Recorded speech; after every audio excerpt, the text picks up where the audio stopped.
Welcome to the screencast for EG 1002. In the first couple of weeks of this subject, we're going to be looking at Microsoft Excel.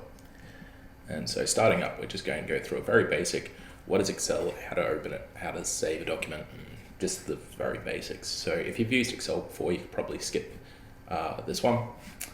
Then we'll move on to how to use formulas inside of Excel and how you can reference other cells. And finally, what we're going to cover is how to make a chart or a graph or a plot. And let's get into it. So this is what Excel looks like when we've opened it up. Excel is a spreadsheeting application, which basically means we've got this large table to play with a whole lot of rows and columns. And where these rows and columns intersect is called a cell.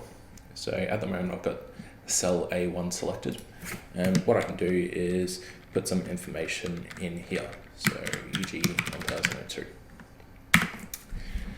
And like I just said, we can just treat this like a giant table to put information into. So some of the other first year subjects are MA 1000, EG 1000, and PH 1005.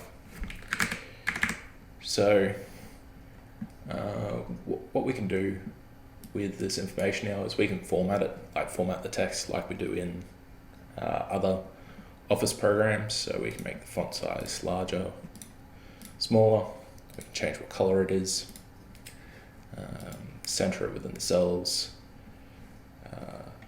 apply formatting styles. It's pretty much the same as other Office programs. If we go into Insert tab, we can insert pictures and clip art like we've done before.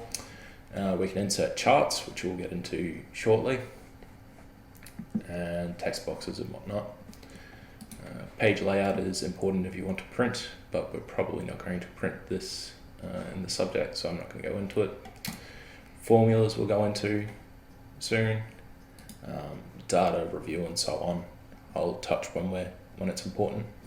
Now if we want to save our document, we click on File, then we click Save As, and we can save that wherever we want to. Under here, if we need a new blank workbook, we can do that. And if we want to go back to our first one, here we are. So that just about covers very basic interaction with Excel. Spend some time yourself and learn what some of these options are. And when you're ready, head on over to the next screencast.